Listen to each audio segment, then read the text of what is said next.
Morgan. And I'm Jake, and this is Neverland Navigation Radio, where we put on our thinking creative caps and we start to wonder what we might hope for in the world where a fifth Walt Disney World theme park comes into existence. Yes. So you Ooh. guys probably mostly know, and this is a little bit of old information at the time of this coming out, but we just felt like we wanted to talk about our hopes and our dreams. Yeah. Because Disney World was approved for a fifth theme park, and Disneyland was approved for a third theme park.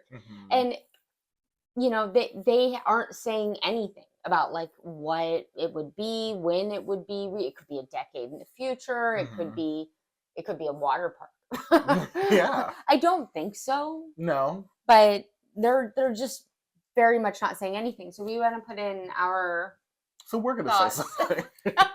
Yes.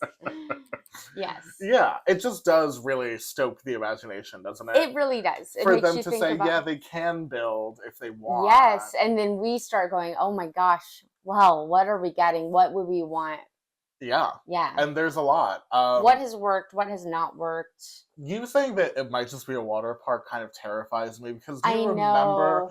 when Universal came out with Volcano Bay and they called it their third gate? Like, Oh. they treated it like an actual theme I park. think they still will call it that sometimes. That is malarkey. Yes. I find that to be unreasonable. Yes. And if Disney pulled that, it would definitely hurt my heart. There's no way. Right. There's no way. Not for Disney World, at least.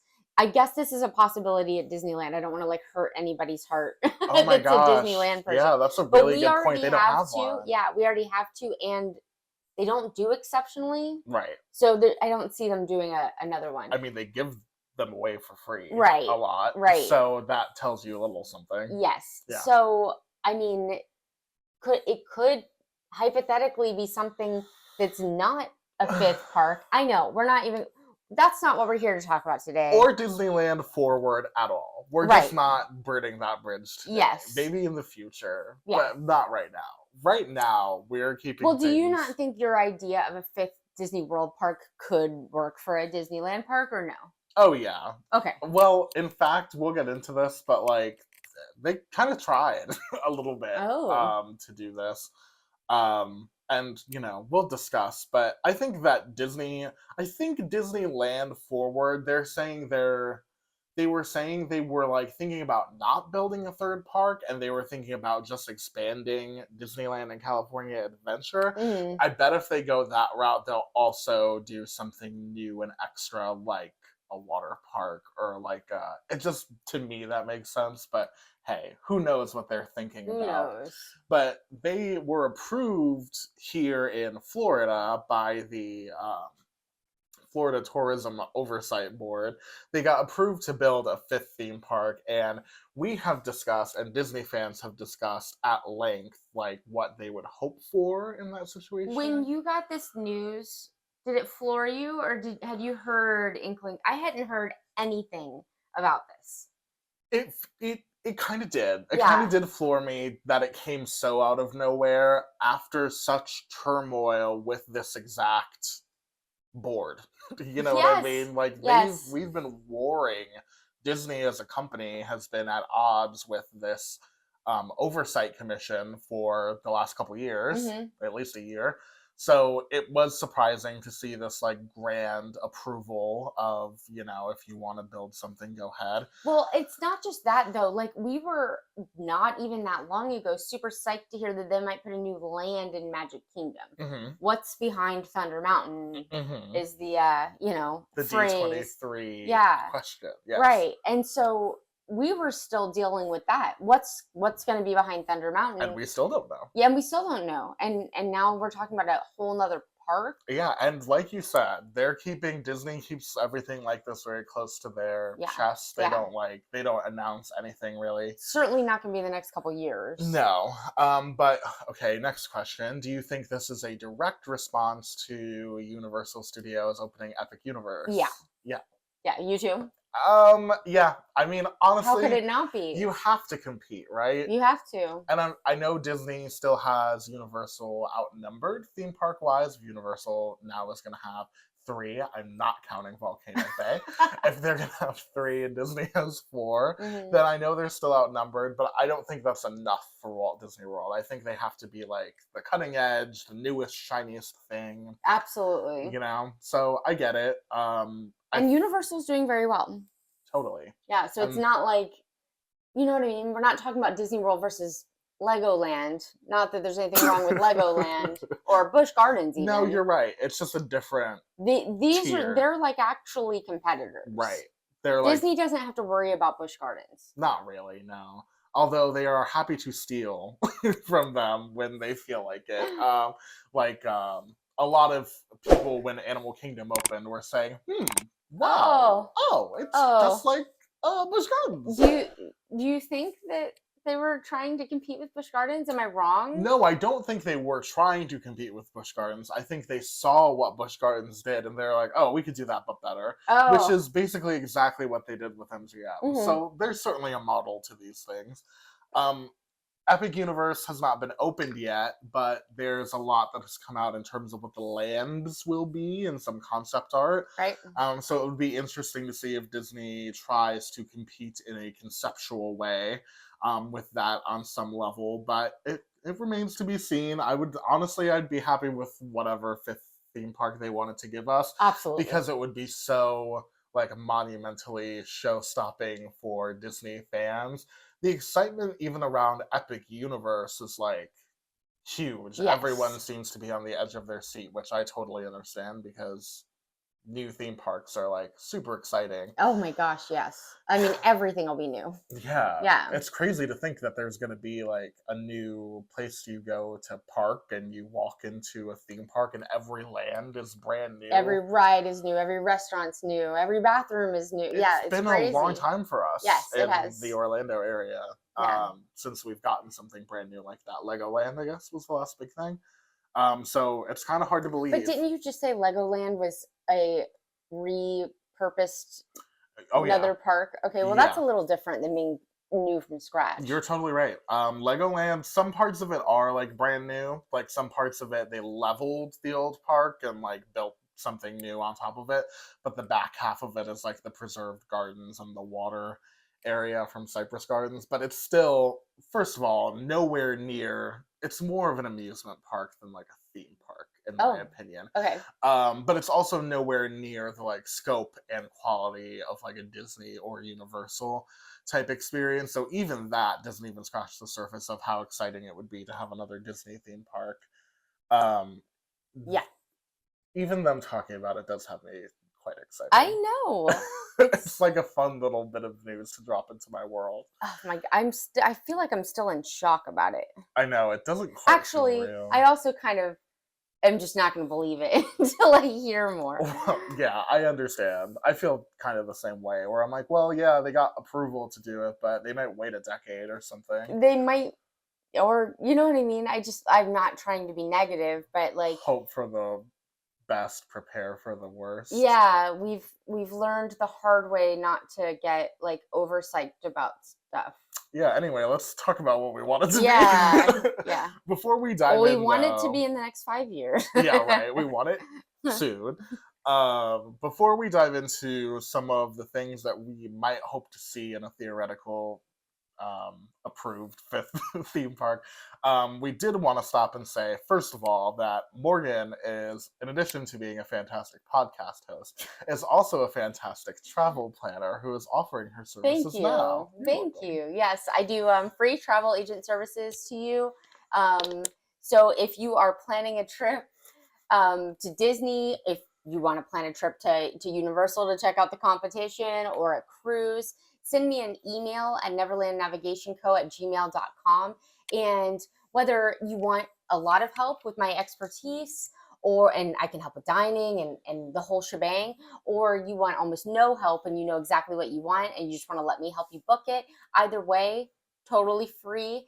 And either way, you get free trip t-shirts from our Etsy shop or free posters. Woo! Theme park like type posters. Yes, like Yes. attraction posters, land posters, Mhm. and they're like custom. The people get to pick out Yes. what they get. Yeah, your trip t-shirts are not like cookie cutter. They're not. I'm not picking your design. You're picking your design.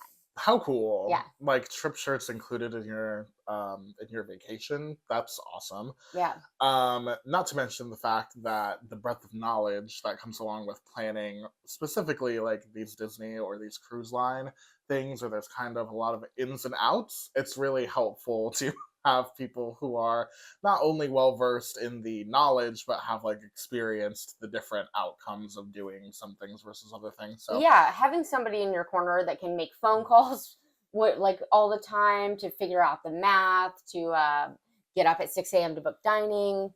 That's nice. yeah, the hard stuff. Priceless. And if you would like to help support the channel here, the show, if you're on a listening platform like Apple Podcasts or Spotify, thank you so much for listening. Feel free to subscribe to the show. That way you can see when new episodes are released and they'll drop directly into your feed. And if you would like to subscribe to the show and leave a review, then that helps us out a lot. We love also reading all of the reviews that you guys leave. That's super fun. And if you're over on the YouTube channel, Neverland Navigation Co., watching the visual version of the podcast, then hello, thank you for watching. If you would like to like the video, subscribe to the channel, leave us a comment letting us know what you're hoping for a 5th theme park, then we would love your support there as well. It helps the show so much. And we would really appreciate it. Plus, we love interacting with you guys in the comments. That's like one of the most fun parts of doing this. Anyway. Absolutely. Yeah. We love talking to you guys.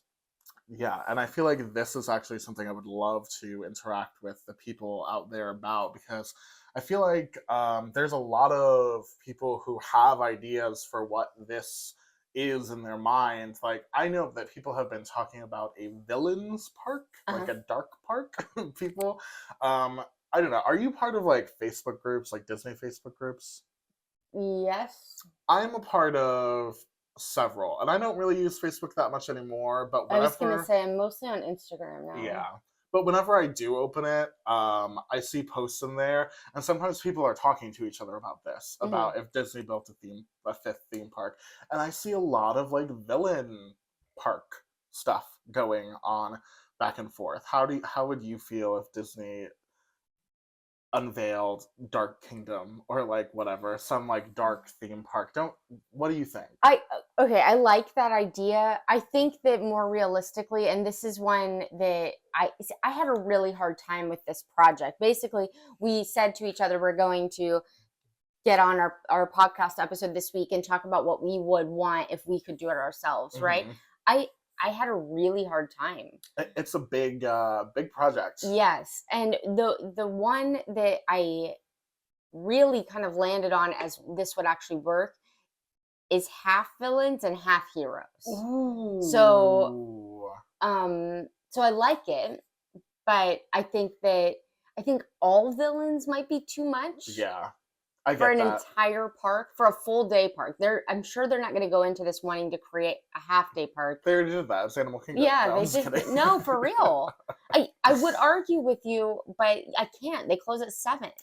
Yeah, they admit they defeat. did it. Yeah, they don't have a night show. They're not open past the sunset. And it doesn't have to be that way. Animal Kingdom has been a full day. Especially with Pandora, I feel like if simply just adding a night show would be enough to make it a and full keeping day it park. open until 9. And keeping it open to have a night show. We're in the summer now, and the sun doesn't set until like 8:30, so it's just crazy to close at 7. People aren't getting to see the bioluminescence and stuff like that. So you're right. Animal Kingdom is like a half-day park because they made it a half-day park. Right. I'm sure they're not going to want to do that again. Right. I don't think they did it intentionally the first time. Although when it was like the first, maybe not the first, but for a while it was closing at 5. Yeah, that was. But they were doing that. Yeah, and it is wild. No pun intended. To have a theme park close that early, but hopefully they would learn from the circumstances that make Animal Kingdom close early, to apply that to a fifth theme park. And I don't know if that's like a combination of the animal behaviors making fireworks difficult, the attendance being lower than the other theme parks in the second half of the day. The factors all making a perfect storm. But I would agree that I would think they would want to go fall day. The idea of heroes and villains. Are you thinking like literally like half and half? Yeah, kind of. That is such an interesting idea.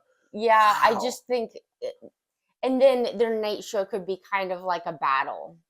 You know what I mean? I love this. So to have one half of the park be light, and focused on heroes, and then the other half to be dark and everything, even the restaurants and everything be villain themed. Yeah, I like it. I love this. I feel like a huge front in the themed entertainment industry has been how to fold the guest experience into the narrative of the experience. So, for example, Galactic Star Cruiser, they were wanting to throw some weight behind the idea that the decisions that you made during your experience had like a direct impact on the time that you had, and the character interactions that you had might pop up again later, and that you're really living a story. And I feel like from the angle of having like a perfectly dichotomized light and dark park, I feel like there would be lots of potential opportunities for them to integrate that same like idea of like storytelling throughout. So I bet there would be a lot of things in that concept that would be exciting for people to hear from that perspective. And the hard part, I think, would be on the villain side, your rides and stuff like that. If you're on the villain side, the heroes can't win in the end. So it's kind of got to be from their point of view. Yeah. Does that make sense? Yes. Or, I mean, and there wouldn't be like a battle going on until the evening performance. So, yeah, I don't know.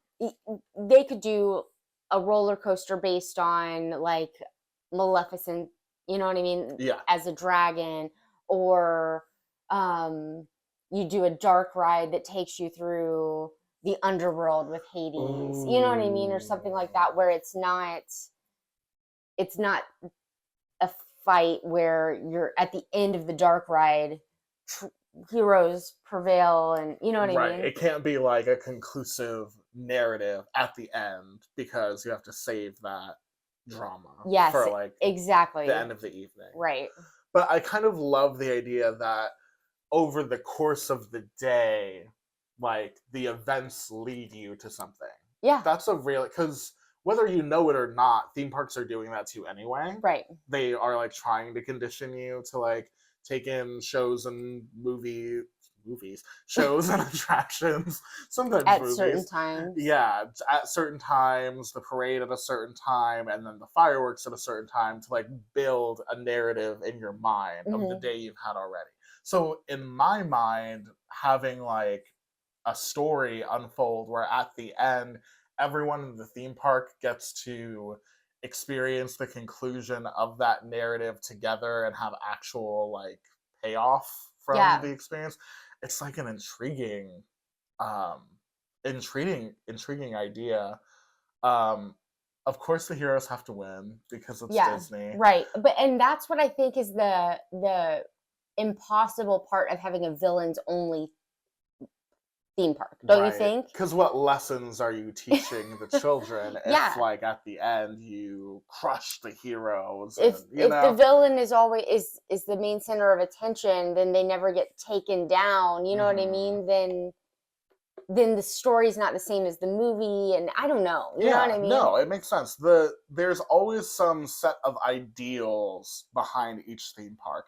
In Hollywood studios, it was that you can like achieve anything through like creativity and the art of, show business. At Animal Kingdom, it's all about conservation. At Epcot, it's about optimism and forward thinking, progressive thinking. And at Magic Kingdom, it's about like believing that your dreams can come true and stuff. So it makes sense to me that there has to be some kind of impetus for you to like take what you do in the park and like apply it to your life in some type of meaningful way. Yeah. So I get that with like an all villain park, you don't necessarily, because like in Star Wars, even in Galaxy's Edge, they have villains all throughout Right. in every ride and every even walking around the park that you interact with, but they're just kind of part of the story. Yeah. And then they know everyone's going to ride Rise of the Resistance, and when they ride Rise of the Resistance, the villain gets taken down. Yeah. Good prevails. Same type of setup that this fireworks situation could have. And I am just like, my mind is racing with all of the amazing Disney villain character settings and songs that have existed for villains. Like the idea of there being some type of attraction that takes you through the Be Prepared sequence of Yes. Lion King would be so amazing with that green fire and the iconic imagery of the elephant graveyard and the bones Yes. everywhere. Yes, absolutely. I think so many of these things are so like ready for an attraction. Also, I would love to see, this is like the perfect park for there to be the Wrong Lever roller coaster from Yeah. Emperor's New Groove. I do envision the villain side would have more of the thrill type rides Mhm. that are less story based, because you can't get into the story too Right. much without, you know, Tipping the yes. scale towards And then them. the hero side being more of the story based rides, you know, dark rides and stuff like that. Yeah. So yes, the Wrong Lever roller coaster, of course. Yeah, I totally get that. I think there Or pull are, the lever. we were actually just talking about in the car, we were having a discussion about how Peter Pan and Under the Sea are basically the only uh, dark rides for heroes that we have in the Magic Kingdom anymore. Now that Mr. Toad's Wild Ride and Snow White's Scary Adventures are Are you closed. telling me you don't consider Winnie the Pooh a hero? In what world? You're right. You are so right. I just don't think of Winnie the Pooh in that like medieval fantasy kind of way at all. I know. I don't think. Oh, Yeah. He is neither hero nor villain, just a silly, silly Willy nilly old bear. Yeah. And in Disneyland, they have so many more, like Alice in Wonderland and Pinocchio and Mr. Toad. Everybody's got a ride over there. It feels like Snow White still has a dark ride over there. Snow White, Yeah. in her not so scary adventures. Yeah. Yeah. That's exactly what I called it when I was talking to my mom about it. Yeah. That's basically what they did. Yeah, that's what they did. So I definitely feel that there could be, on the hero side of things, maybe an opportunity to right that imbalance a little Sure. bit and have some more of these classic dark rides have a spot somewhere other than Magic Kingdom. And Can you imagine what a dark ride would look like now with our new technology that we've got, like for Tiana's? Well, thanks to Tokyo Disneyland, You can. We can. Have you been watching the?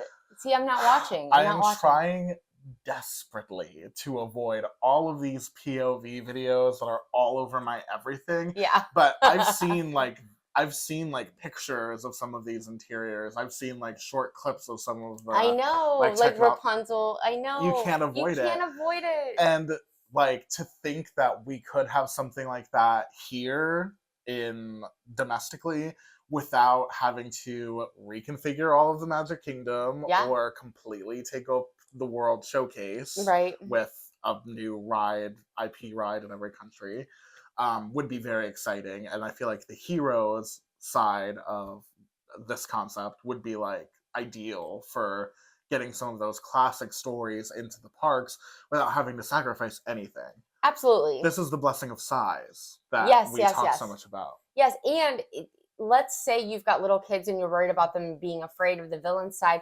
That's fine. You get a park hopper and you just do the hero side. You know what I mean? Yeah.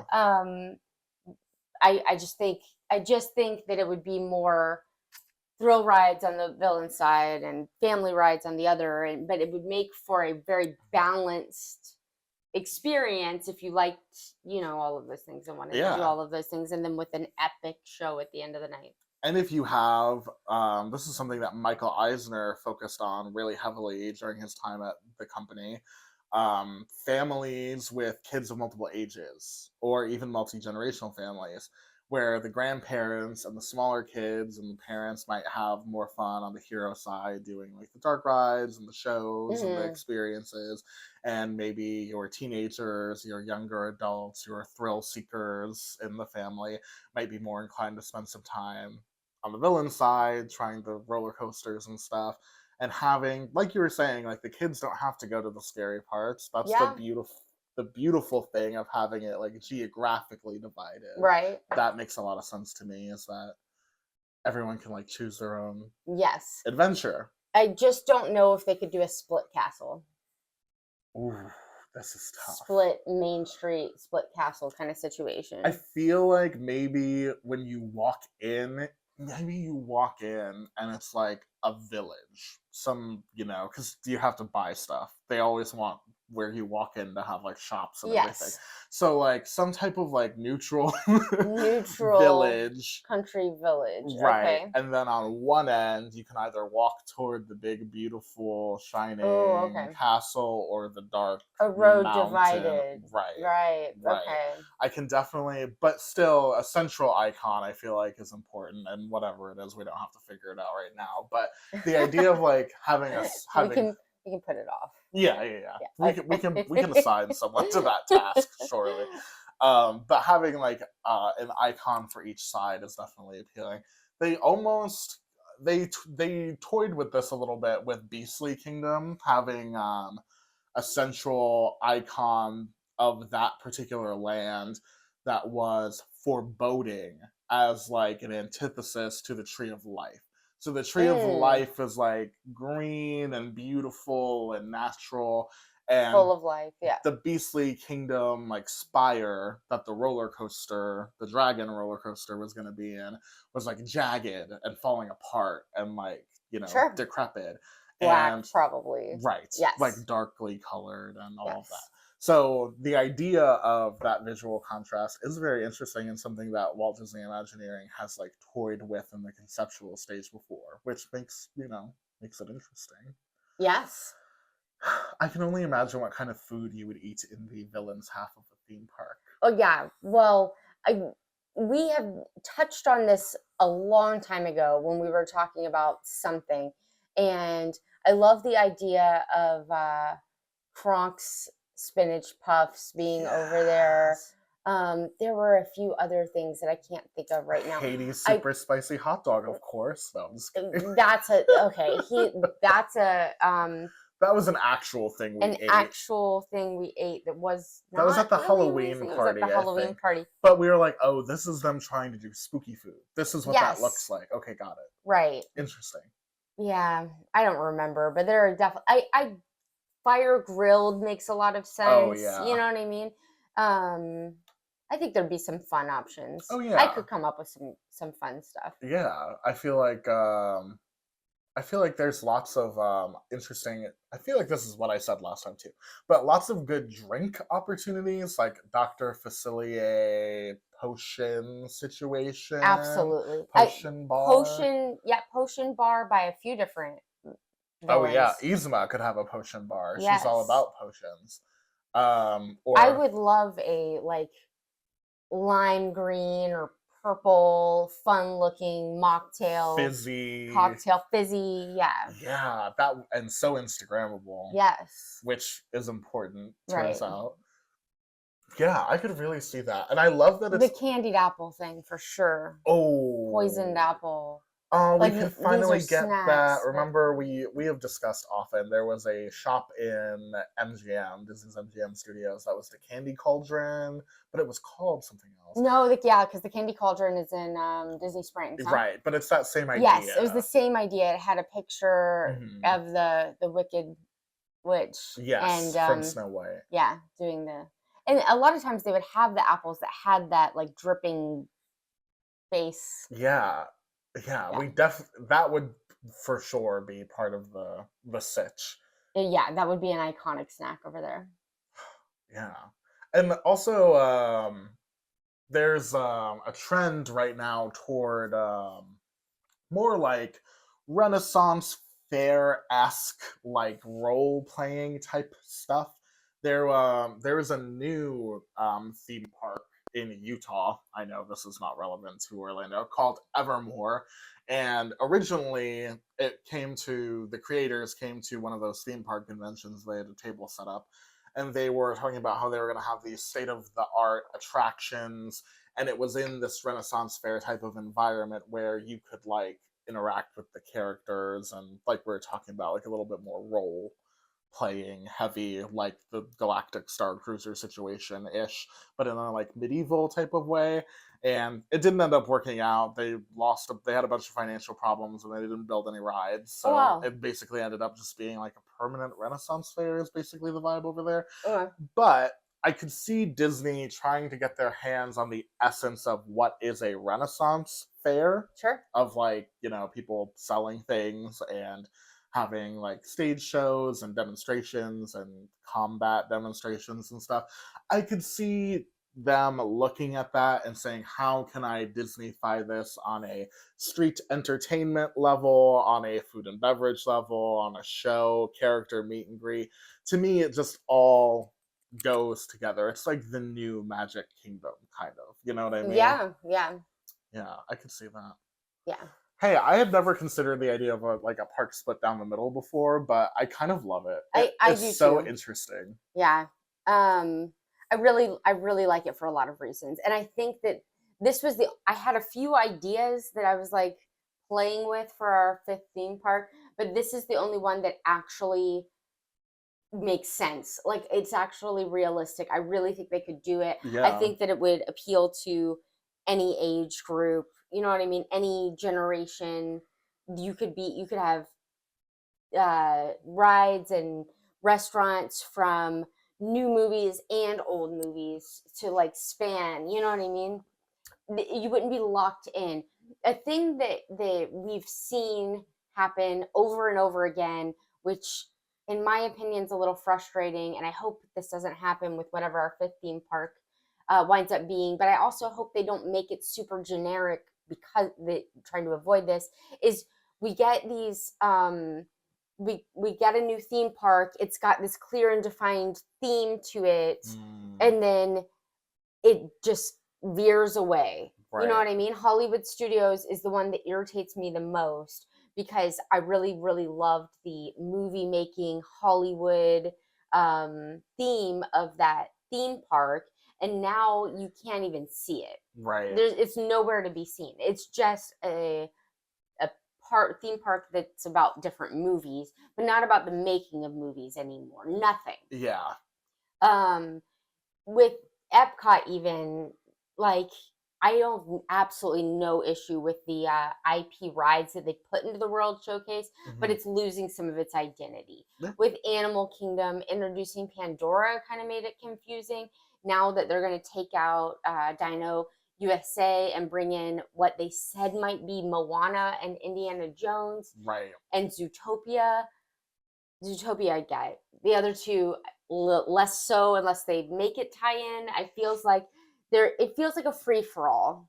Like, we don't care about our theming. Yeah, it's hard to argue that the parks, like, their original visions have not become diluted Yeah. by brand integration, by Yes. the passage of time, by We want to build this, I guess, and it doesn't fit anywhere, so we're just going to do it, and it's fine. You know what I right, mean? or like this property isn't as relevant as it used to be, so now we've got to put something here. Yes. Like, I feel like But on the short-term solutions are definitely getting into the DNA of get some of these parks. yes. I feel like Epcot used to be just very edutainment, and now it's they're all becoming kind of the same. Like, if you didn't know, and I said to you, which park do you think Frozen Ever After is in? You Magic Kingdom, yeah, you would think. maybe, or whatever at this point. You know what I Yeah, mean? Because that's true. yeah, or Because now there is Frozen in most of the parks in one form or another, and you yes. can easily see it going in the Hollywood studios because it's a movie, Right, and they've got the sing along. Yeah, and they've got a right. Frozen If I thing said there. where and you didn't know, where do you think Mickey and Minnie's Runaway Railway is? Again, I would imagine Magic Kingdom, but really at this point it could be anywhere because nothing. And they are mice, so Animal Kingdom, we are Yeah. looking at you. Yeah, so that's what's happened.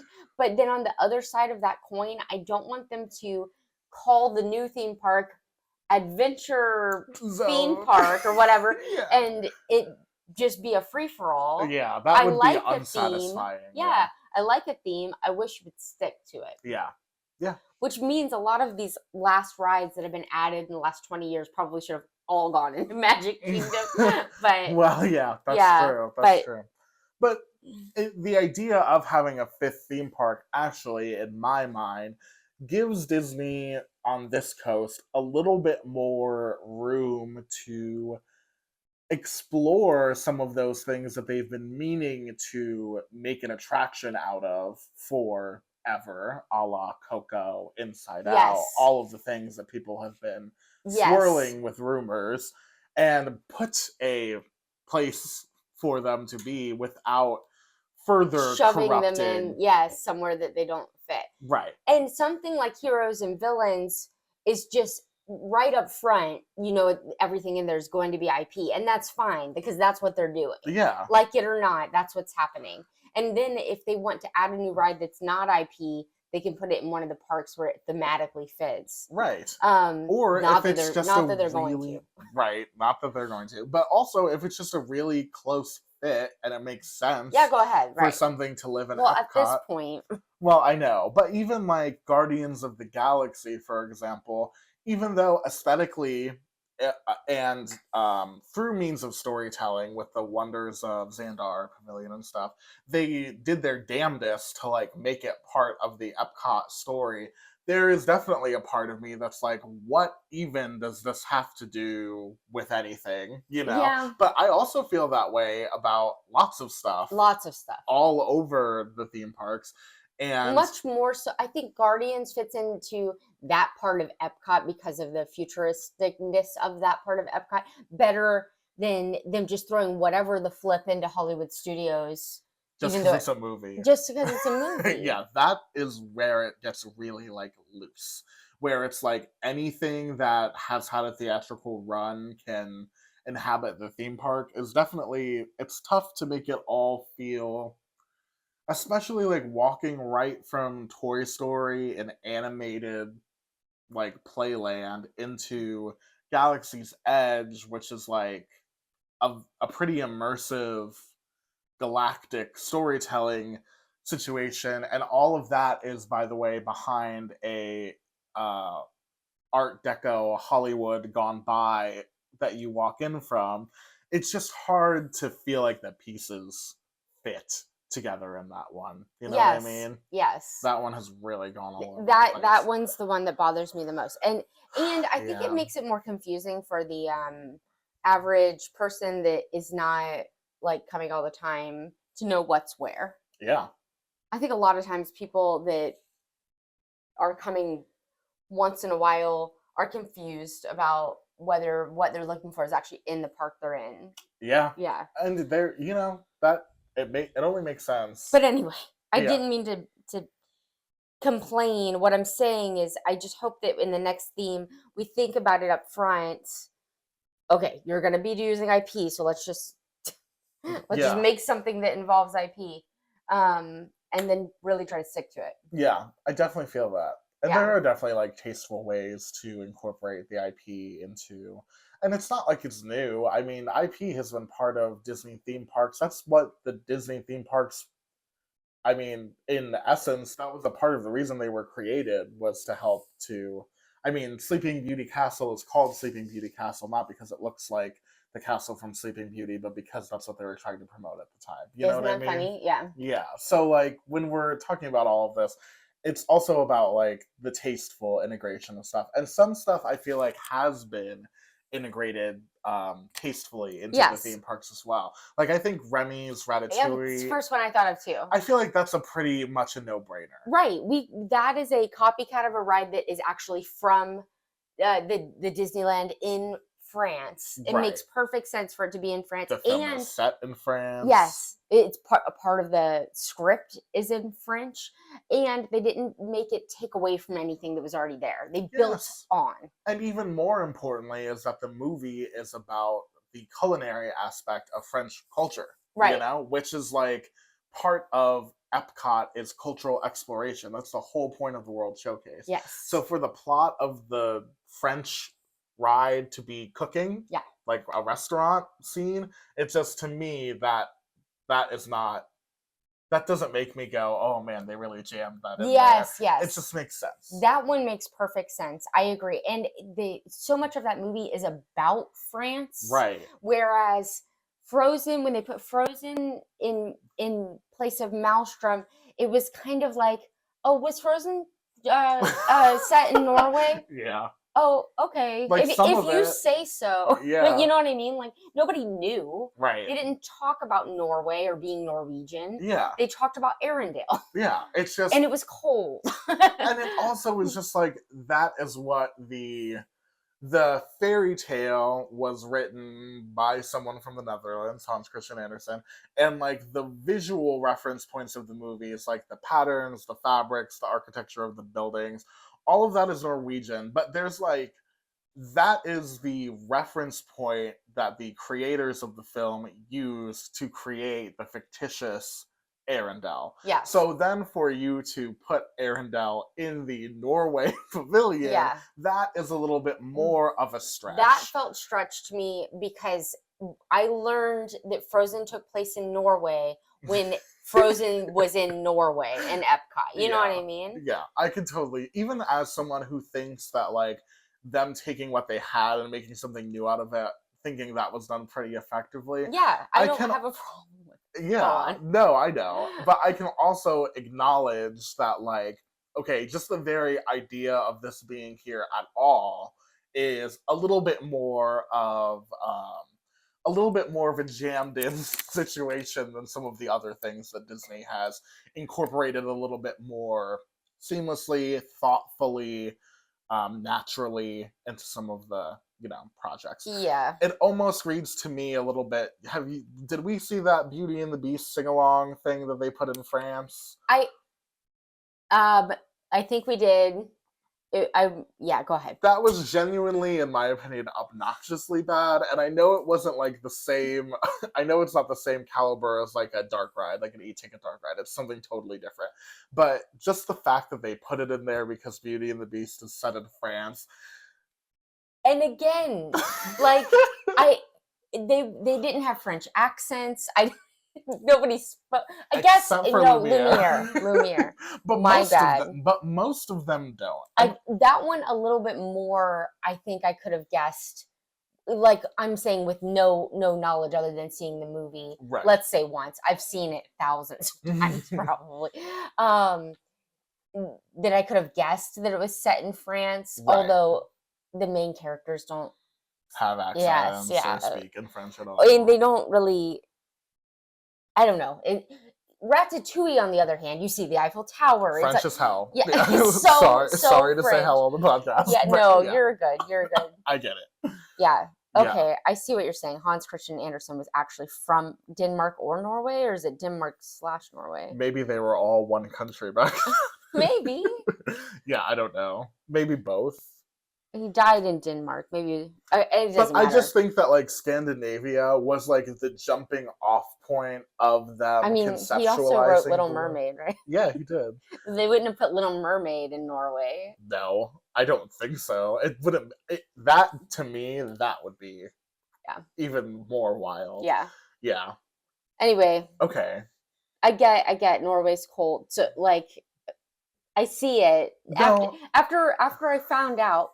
From it being put in Epcot, I saw it and I was like, all right, fine. Yeah. That one hurt a little bit because was a big fan of Maelstrom. Yeah. Favorite for sure. But anyway, Yeah. I digress. We were talking about the theming of parks. Yes, that's right. Hey, no, I enjoy a spirited conversation about the theming of the theme parks. I think it's it's a big part of Yeah. the Disney signature of theme parks in general Yeah. is commitment to theme, detail throughout, Yeah. a cohesive vision. These are the hallmarks that made Disney Yeah. what they are. Yeah. So I think it bears discussion. Yes, but that being said, the IP type rides that they've added, like Frozen and Remy into World Showcase, that make it more of a interesting destination for children Yes. is not a bad thing. I don't have a problem with that, and I definitely do think they should put Coco in Mexico. Coco also, no question, Yeah. that's a Mexican. Yeah. Yeah, It's a so love letter to the culture. yes, exactly. In a way that Frozen was not. Right, at all. right, Was right. not about. I totally get Okay, thank you. I appreciate you seeing where I'm coming from. No, I get it.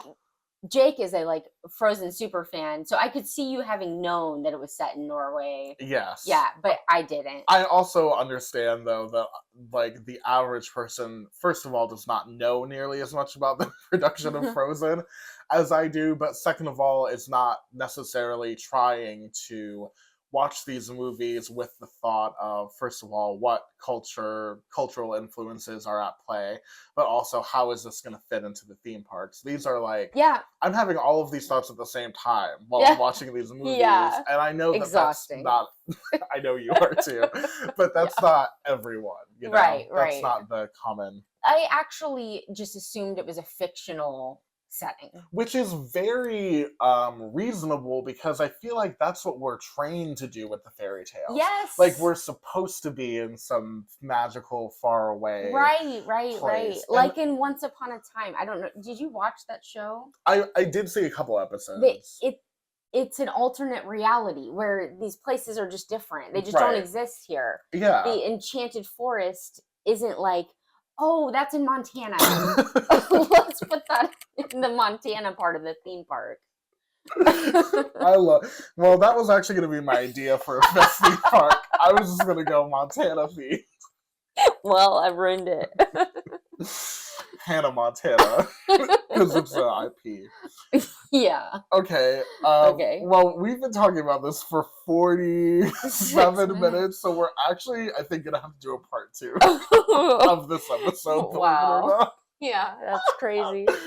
But hey, I honestly think that makes it all the more fun. Yeah. We did spend actually most of this time talking about what could be in a heroes versus villains. Yeah. I would love to hear what you guys think about it.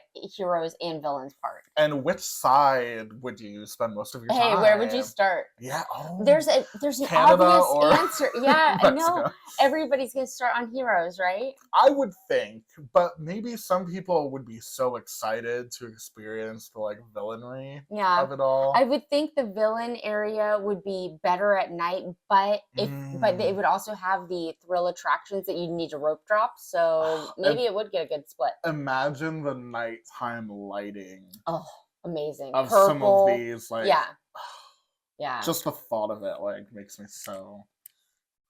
when they actually announce, when they actually drop what this 5th theme park is going to be, I hope it excites me. What if one of us are right? I hadn't How are even we gonna considered celebrate? the possibility that one of us might be right. Yeah, if one of us is right, we will have to throw a party. Yeah, we'll go on a cruise. Ooh, and we'll vlog it for you guys. And you can see it on our YouTube channel, Neverland Navigation Good Co. segue. Thank you. Where we also post the visual version of this show. You can also follow us on Instagram and TikTok at Neverland Navco for food, dining, trivia, all things Walt Disney World, as we're your adventure companions through the theme parks. And we would love to see you guys over there as well. Yeah, absolutely. We also have an Etsy store called Neverland Navigation where we make custom soft theme park or whatever you want shirts. If you send us a message and say, hey, my favorite ride is Maelstrom, I will send you some designs to show you how these awesome Maelstrom shirts I can make. I actually wore my Maelstrom shirt yesterday. Ooh. Super fun. I got complimented at the parks more than twice 3 or 4 times. We love that. Yeah. Well, is it a compliment if somebody goes, "Oh, I loved that ride"? I guess that's not complimenting my shirt. It might not be, but it's an opportunity for the two of you to go, I see you. Yeah. I remember that. Yes. I'm connecting with you. And I just brought a joyous memory to your heart. Yeah. Yeah. And that cool. is really nice. I have a couple Neverland navigation shirts that I have worn to the park that have started some conversations. I have a Captain EO shirt from the Neverland Navigation Shop that people have stopped me to say that they miss that show. I have a dinosaur one that the cast members love every time. The cast members love there. Let's Go Get That Dino. Yeah, they love that shirt. So, and it's still around. When it's gone, it's going to be... I know. It's going to be worth like 5 times as much. Yeah, request a dinosaur shirt while you can from the Neverland Navigation. Just kidding, but just like to have that those moments in the theme park where you connect with people, it does make it a little bit more magical. Yes, absolutely. It just does. And if you're thinking about taking any kind of trip, send me an email at neverlandnavigationco@gmail.com so you can get some free shirts, whether you need a lot of my help or almost none of my help. You get the free shirts either way, and it doesn't cost you a penny. Disney or Universal, the cruise line, they pay me. So, yeah. All right. Sounds good. It's a win-win for you. It's a win-win for everybody. Yeah. We love that. Maybe except for the giant company that has plenty of money and can afford to give me a small commission. They're going to win anyway. Yeah, they're good. They're going to win anyway. All right. Well, hey. Until Disney opens a 5th theme park, we will see you on our next adventure. Bye.